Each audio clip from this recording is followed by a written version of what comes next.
You really need to know how to answer that if you want to be successful in this business, or you're going to have to go pumping your own money into deals. And if you don't have your own money, like we did in 2005, you're not going to get very far. Best ever listeners, before we get into today's episode, I want to mention Daredevil. You know what? I need to mention Daredevil. I need to mention Daredevil to you. It's not just a want, it's a need, because you need this. Daredevil, quite simply, defends your home against kick-in burglary attacks. They happen frequently. There are 1.4 million homes that are broken into every year, and a lot of them are done through kick-ins. If you've got a home security system, then props to you. I'm glad you've got that, and that's important. But it doesn't prevent the bad people from kicking in your door, whether it's your front door, your back door, your side door. You need something like the Daredevil. And Daredevil is the best in the business when it comes to providing proof that it works. You can go to daredevil.com and even watch a video with Terry Bradshaw talking about it, and you can see how it works. It's a very simple product to install, but if you're not into that, then you can just hire a handy person and they can install it for you. Very simple. Put it inside the door frame of your front door, your back door, every door you have, and you can defend your home against the kick-in burglary attacks. It's needed. In addition, this is my brother's company, so it's near and dear to my heart. And because it's my brother's company, I'm able to offer you an exclusive discount because he was so kind to do so. You can go, when you check out your purchase, at daredevil.com, and there's going to be a little field. You enter the word best ever, no space, just one word, best, BESTEVER, and you'll get a 20% discount on your purchase. So go to daredevil.com, go buy it, enter best ever, and secure your home against kick-in burglary attacks. There are so many testimonials on the website. You can read them from police officers, from a woman who is her house is being attacked from an enraged ex-husband, and the Daredevil defended that attack. He didn't get in. There's like 20 different testimonials from police officers on the Daredevil. Go buy it. Defend your home against burglary kick-in attacks. Go to daredevil.com and enter the word best ever whenever you check out, and you'll get 20% off on your purchase. Best ever listeners, how you doing? Welcome to the best real estate investing advice ever show. I'm Joe Fairless. This is the show where we cut out the fluffy stuff. We don't talk about it. We don't get into that fluffy stuff. Your time's valuable, so we're going to make the most of your time today. With us today, we've got a dynamic duo. How you doing, Matt and Liz Faircloth? Great, Joe. How are you? Hey, Joe. Doing well, doing really well, and looking forward to diving right in. But before we dive in, a little bit about Matt and Liz, who are the founders of DeRosa Group, which is a developer and owner of commercial real estate and residential property. They've completed over $10 million in private money transactions since 2004. They've grown it from owning a duplex to owning and managing over $6 million in residential and commercial real estate assets throughout central New Jersey and Philadelphia. You can say hi to them at their website, derosagroup.com. They've got a really cool YouTube channel as well called The Landlord Chronicles. If you want to learn more about flipping houses, rentals, rehabs, property management with multifamily, lessons learned along the way, highly recommend checking that out. There will be a link to that in the show notes page. With that being said, you two want to give the best ever listeners a little bit more about your background and what you're focused on now? Sure, no problem. It's great to be here. Our context for our company is to transform lives through real estate. That's what we say, transforming lives through real estate. And we feel like that plays into giving our tenants and our homeowners great above quality standards places to live, giving great returns to our investors, and giving a vibrant environment for our employees to work in. And we feel like real estate touches so many different lives through the people that live in it, the people that buy it, the people that rent from it, the people that do business in real estate, because we own some commercial assets, including an office building as well. So we really tried hard to make an impact on people's lives and their livelihood through what we do with the DeRosa Group. And as you said, we got started in the early 2000s with some investments that Liz and I made when we were still dating, believe it or not. We started out on it with a $30,000 loan and bought that duplex in Philadelphia and just took it from there. And I, quit my job in 2005 and ran the DeRosa Group full time while Liz supported us with maintaining a day job while I built the business, and it was a great partnership. And we've whether it's through her supporting us through some side stuff by just working while I built the business, but also working hand in hand in the business now because we're both full time in the company. We've been a great partnership together in building this. You started in the early 2000s on a $30,000 loan. Yes. And bought a duplex. Where Yes. did you get the loan, and then how'd you go from duplex to the next property? $30,000 loan actually came from my father. And, it was a really big deal because at the time we were engaged, me and Pat. And, I was like, Dad, you want to invest? We went to some workshops. We got a deal for you. Read some books, and we want to invest in real estate. I mean, real estate, and what's funny about it, too, is that real estate wasn't even in any of our family. It was not, no one had experience in real estate necessarily. But Matt and I, both, just went to a ton of workshops and really wanted to become financially independent and started looking at property and got really kind of just immediately passionate about it. So So we went to my father as our first investor and said, hey, are you willing to loan us the money that we need? And he was, and our parents both have been amazing support to us. So we're, eternally grateful for them. But yeah, he had made that loan, given us that money, and then we. Well, it wasn't a gift either. We did. We paid him a return on the money as well. So we did treat him as we would another private lender. It just happened to be Liz's father. But I want to make clear, this wasn't like hey, here's $30,000, go knock yourselves out. This was a loan with interest that was paid back and everything like that. So what was the interest? Geez, it was so long ago. It was somewhere between 8 and 10%. Okay. Yeah, all right. somewhere in there. And what was the tipping point before you decided to reach out to your soon-to-be father-in-law or your dad, Liz? What was the point where it's like, okay, we feel confident enough after attending enough of these seminars were really influential in making this decision? What aspect of that made you go from thinking about it to actually getting the loan secured? Liz and I said we're going to get educated for a year.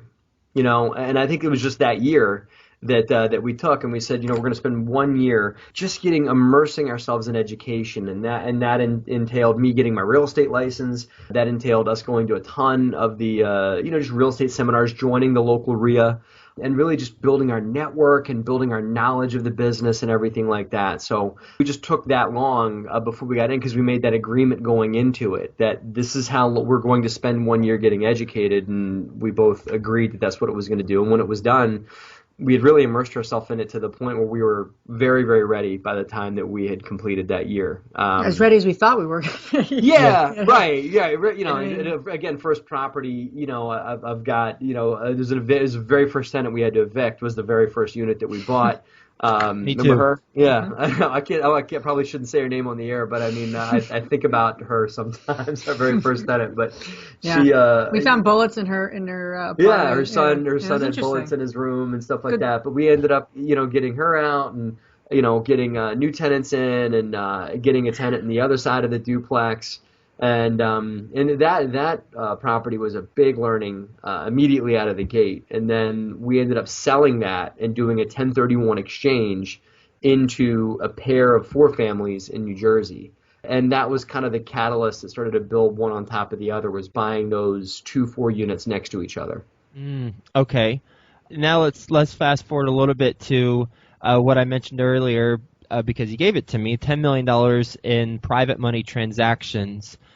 I guess the question is, what does that consist of? Like, what are the big chunks of that those $10 million transactions? Is it one that was $900,000, or how is it broken up? Right. I guess it'd be more impressive or less impressive if it was like a $9 million loan. That was the first one, and then then a bunch of small stuff. But no, it breaks down pretty small actually. So it's a lot of smaller private transactions, and it's just grown over time to where to date we've done larger and larger every time we do one. But it started out. In 2010, we started doing private transactions, private money transactions. The first one was $50,000, and it was a colleague of Liz's from graduate school that she'd gotten reconnected with at a networking event. And, he said something that I hear a lot of potential private money partners say, and that is, geez, I'd love to invest in real estate, but I just don't have the time. Right. So and I've heard many people say that, and that for your listeners is a great key for people to be great strategic partners in this business, because people that want to get in, but they don't have time to be the operator. And that's something that we can do. Liz and I and your listeners too, and other fellow investors, are go out and find the deals for these people that want to get returns on their money, but just don't have the time to go out and find it. So that was $50,000. He put that into, we bought 2 single family little row homes here in Trenton, right where our office is, and we fixed them up, put tenants in, and we're able to refinance him and pull all his equity back out, and we've rolled that equity into more and more deals.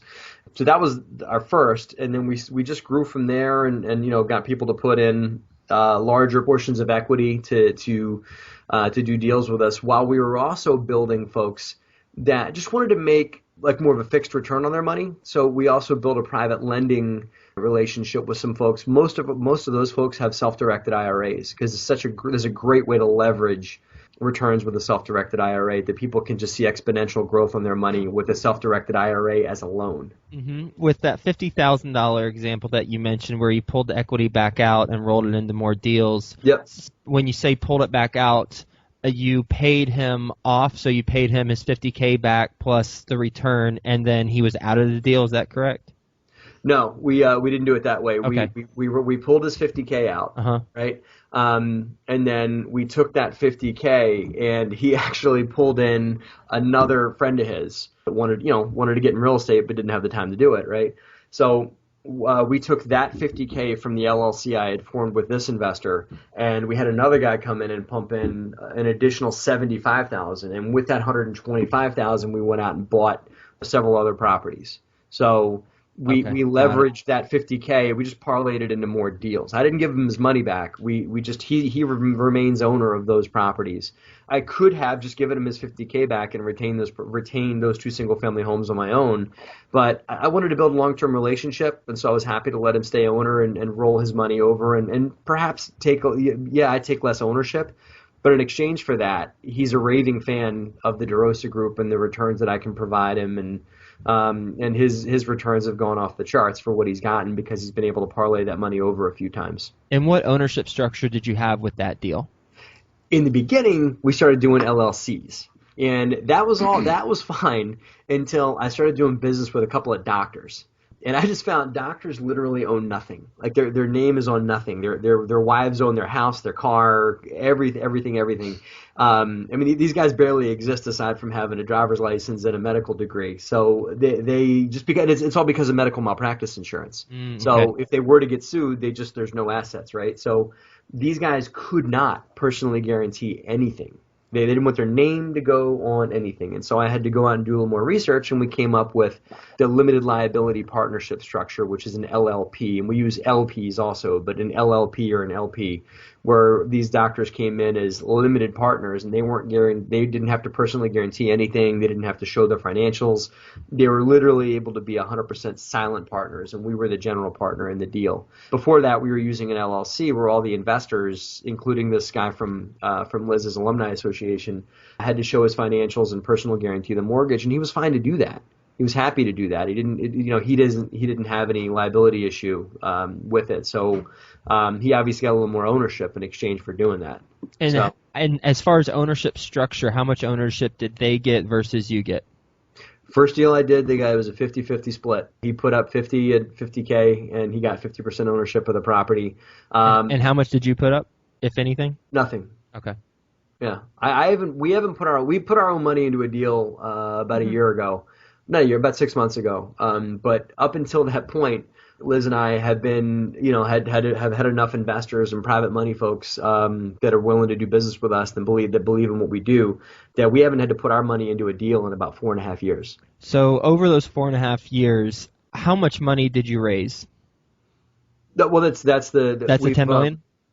No, well, the 10 million, we haven't done in 10 transactions, million right? 10 million in total transactions. How much? Involving Yeah, private how money, much would you say you raised over those 4.5 years?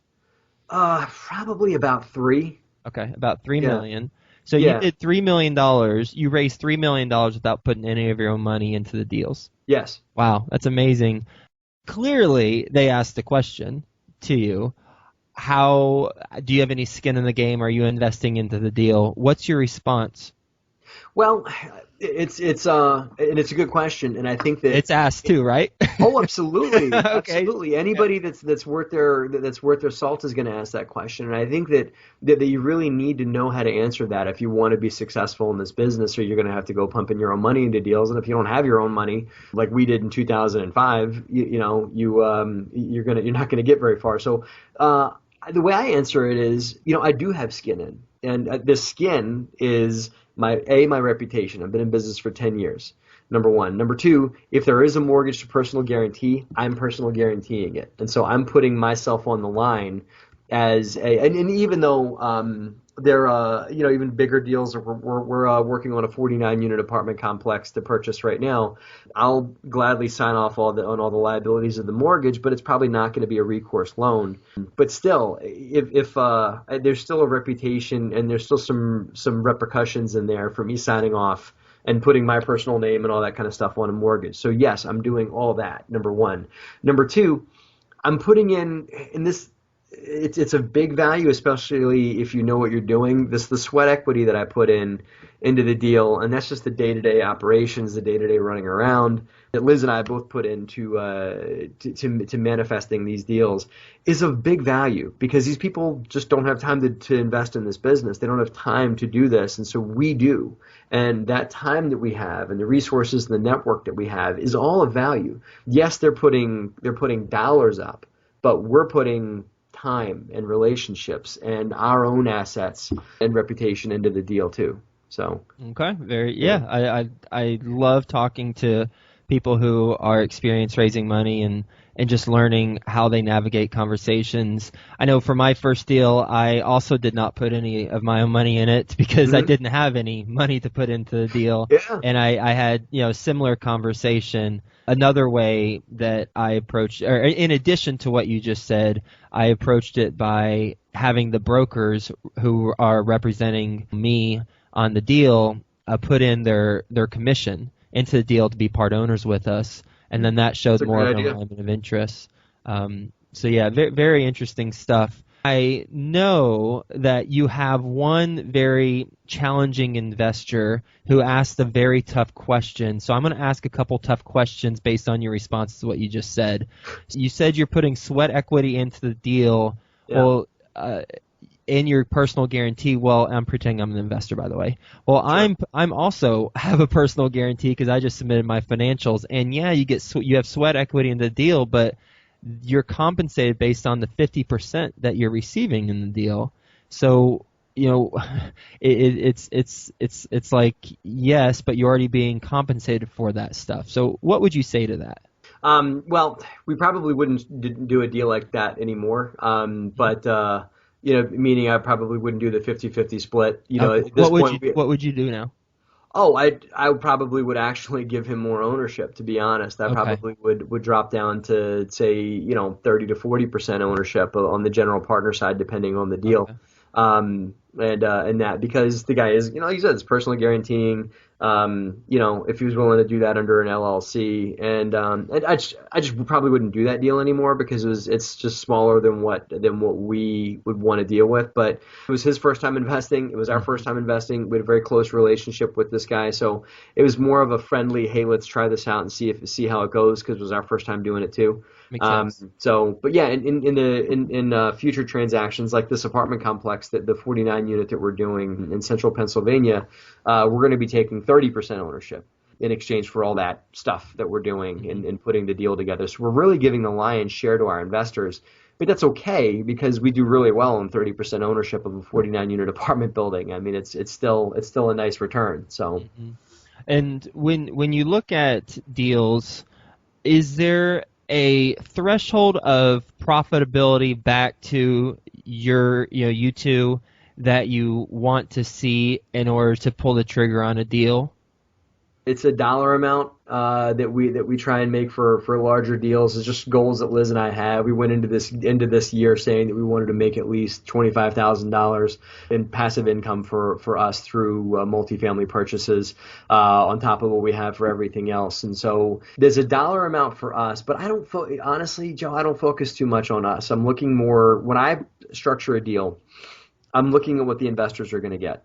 Because this deal, 70% ownership for them generated a cash-on-cash return that was really, really attractive. And so, yeah, I mean, maybe I could have been a little more greedy in taking 40, but I feel like I'm exceeding expectations by giving them 70%.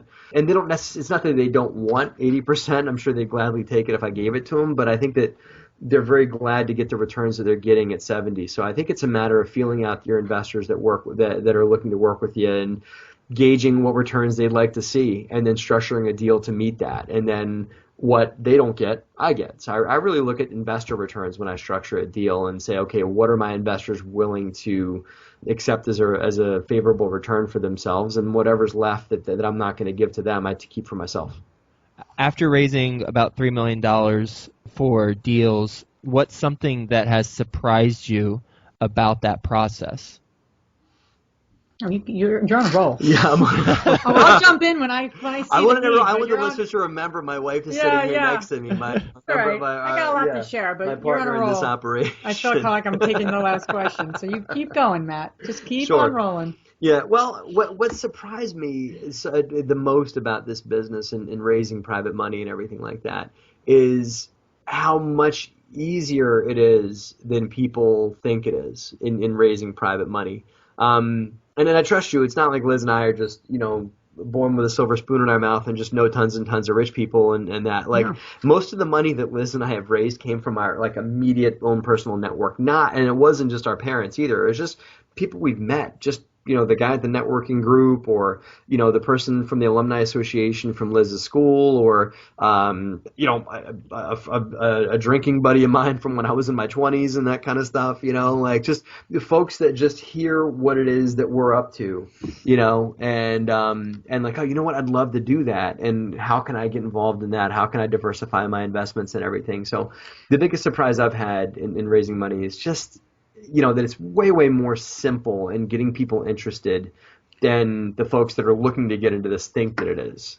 I would also add, though, too, like by raising more money and having more people involved in this business of ours, we become more conservative, we become more scrupulous, we become more serious with anything we get involved, because we were always asking the question, we're last and our investors are first. Yep. And, if this thing, there's a couple projects we're working on that, we're in the problem solving mode, because, just things shift and change, and you just got to become very nimble in this business wherever, however long you've been in this. So, we really asked the question. We are always asking the question as we're figuring this out and making these couple projects right, so to speak, and making them, improving the situation. We're asking what's the best for our investor? What is the best for our investor? Mm-hmm. How are we going to protect our investor?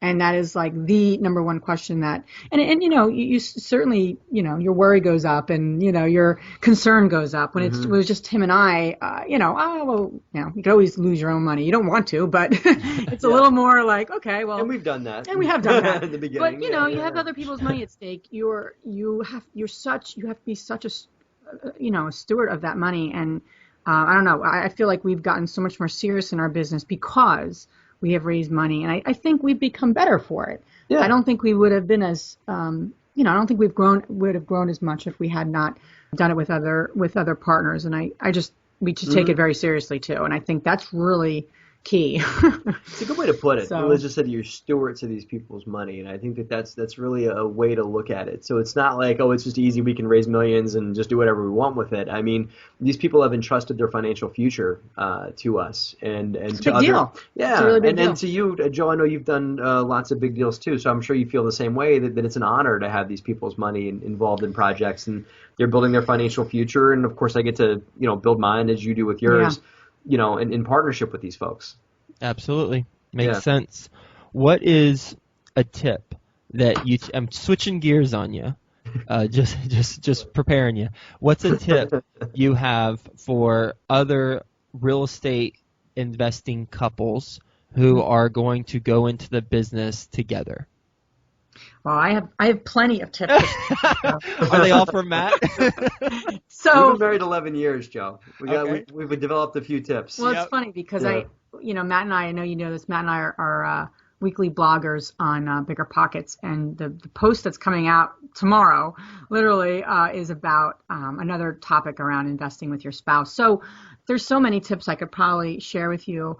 If I had to say one, Yeah. I think the biggest one is to have shared values and goals, but on the other hand, have distinct roles and value you bring to the table. So what I mean by that is, Matt and I, since we literally have met, have such similar goals and values, and what we're really trying to get out of life. We are so much on the same page with that.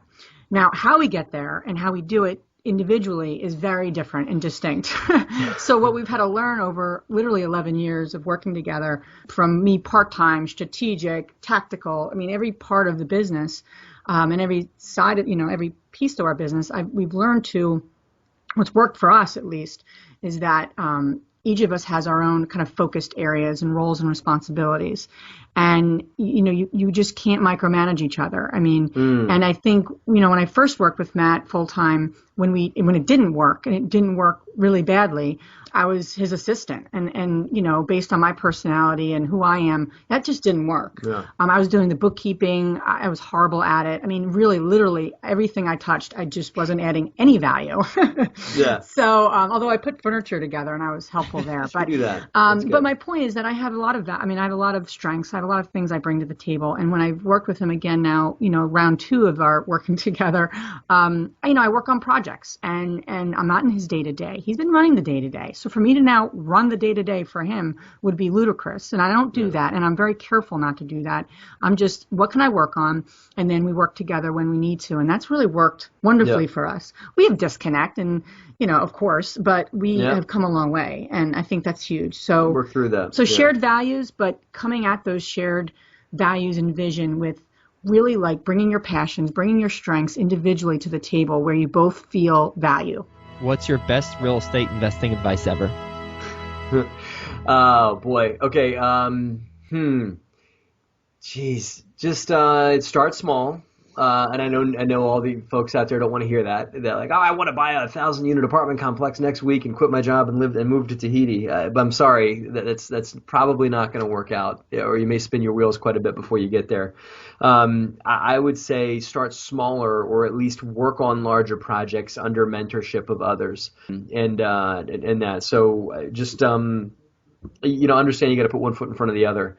And that's advice number 1. And advice number 2 is don't ever quit. And this business can hit back very, very hard. It can hit you right in the chest sometimes. And I think that the desire to quit sometimes in this business, if your investors back out, or if a deal falls through, or whatever it is, like, what, screw it, I'm just going to go and go back and get a job, whatever it is.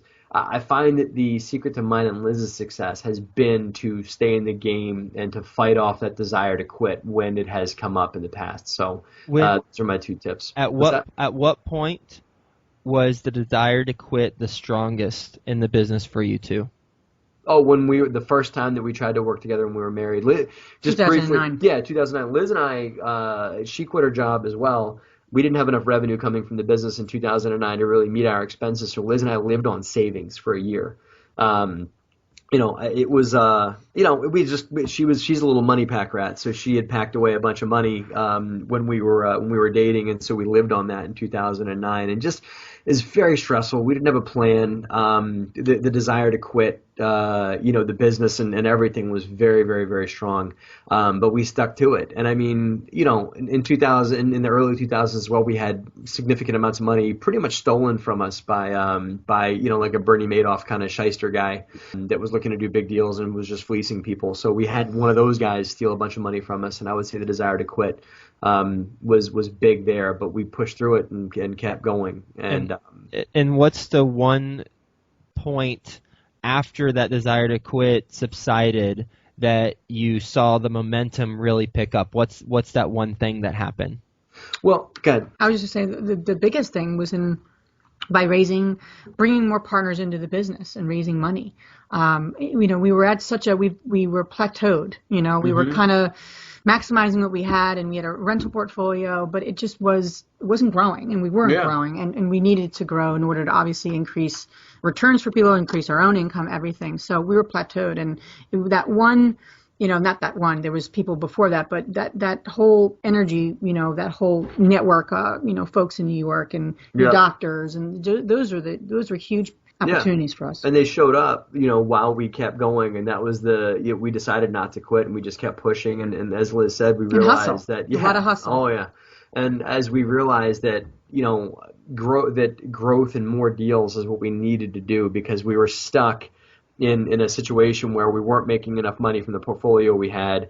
The portfolio wasn't going to turn around anytime soon. Now, you remember what happened in the real estate market in 2007, 8, 9, right? So we were right in dead center in the middle of that. So our portfolio wasn't turning or changing much in that. So what really shifted was doing more transactions. We didn't have any more of our own money to do transactions, so we had to start bringing investors in, and that's really, really what flipped it over and allowed us to make more money while making money for other people, but we were able to really expand our brand and grow when we started raising private money. And we had that track record to show, like, hey, listen, we've already owned all this real estate. It's not, making millions, but we've been able to keep it alive, and it's managed well, and it's in good condition, so we could show that as a track record of 5 years worth of successful ownership to leverage for new deals. You ready for the best ever lightning round? Please. All right. First, a quick word from our best ever partners. Do you need more leads for your real estate business, and do you need a platform to help you get those leads? Well, Danny Johnson, previous best ever guest, episode 294, has exactly the solution for you, best ever listeners. Go to leadpropeller.com. And that's going to help you, get more leads. He's got a website service that you can sign up for. It's a money-back guarantee for the first 30 days, so no risk involved. Leadpropeller.com. You can also click the link in the show notes page, and that will take you right there. Best ever book you've read? Best ever book I read? Think and Grow Rich. Cool. That a girl. There you go. Best ever personal growth experience, and what'd you learn from it? The Millionaire Mind weekend, and with a close second to Landmark Forum. What'd you learn from it? Landmark Forum, I learned that I own my reaction to things, and that I learned how much my past contributes to who I am, and how I'm able to let some of those things go that no longer serve me. As a couple, Millionaire Mind Intensive was amazing because we were able to really get through our money blueprint and how we approach money, and that's been huge ever since. One of the main things I took away from Unleash the Power Within with Tony Robbins when I was actually in New Jersey, I think last year when I went there, was that I control the emotions that I have at any point in time. So very similar to what you just said, you own your own reaction. It's so true. To step outside yourself. You got to step outside yourself and see how you're reacting things, and then you can actually make a different choice. Nothing has meaning until we give it meaning. Beautiful. Mm-hmm. Best ever deal you've done? Best ever deal we've done. It might be right now. We're in the middle of a 7,000 square foot fix and flip in just south of our office in Pennsylvania. It's a 6-bedroom, 6.5 bath, pretty much a mansion for all intents and purposes, with a pool and everything like that. And I think that the returns on that are just going to be off the charts. So I think that may be the best deal we've ever done. Would you agree? I probably agree with you. Yeah. What's off the charts? How do you quantify that? Probably 170, 180,000. Over what period of time? Over a period of 4 months. best ever way you like to give back? Geez. I would say, well, can I say something? Yes, you may. We're hearing the dynamics. You like that? Well, I think for our real estate investing goals in Trenton, we are really committed to improving the community as well, and we feel like that's a give back. So as we're improving properties, as we're making returns for investors, we're really trying to focus on key strategic areas in Trenton right now where we can really help improve the community as a result. So that's really important to us. What's the biggest mistake you've made in real estate so far? The Bernie guy? Yeah, right. Where do you start? I can think of many in the first 5 years that we were in business. What's that? Yeah, partnerships.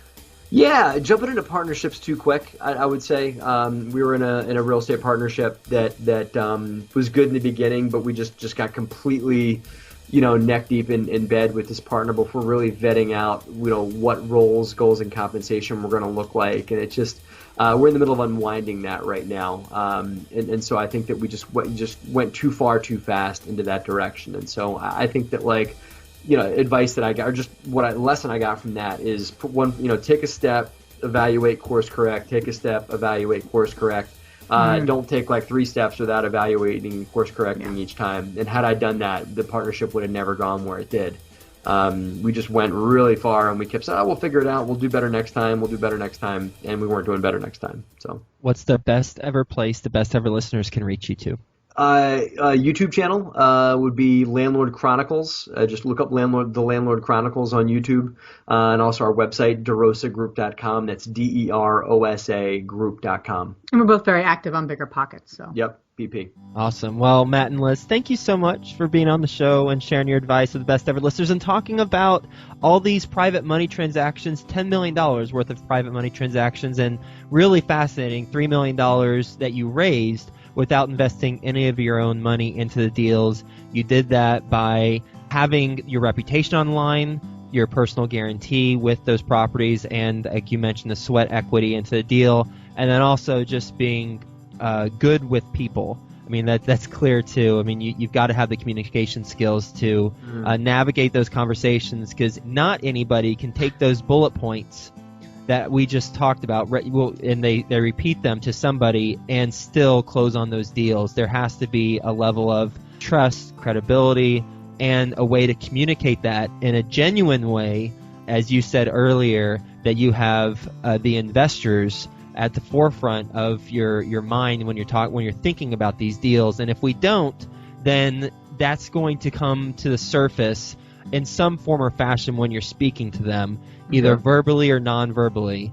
And if you don't have that genuine focus of investor first, then you're not going to be able to raise that money with or without putting in your own capital into deals. And really love hearing how you two have grown, progressed, and looking forward to our next conversation. So thanks so much for being on the show. Have a best ever day, and we'll talk to you soon. Thanks, Joe. Thank you. Do you need more leads for your real estate business, and do you need a platform to help you get those leads? Well, Danny Johnson, previous best ever guest, episode 294, has exactly the solution for you, best ever listeners. Go to leadpropeller.com, and that's going to help you, get more leads. He's got a website service that you can sign up for. It's a money-back guarantee for the first 30 days, so no risk involved. Leadpropeller.com. You can also click the link in the show notes page, and that will take you right there.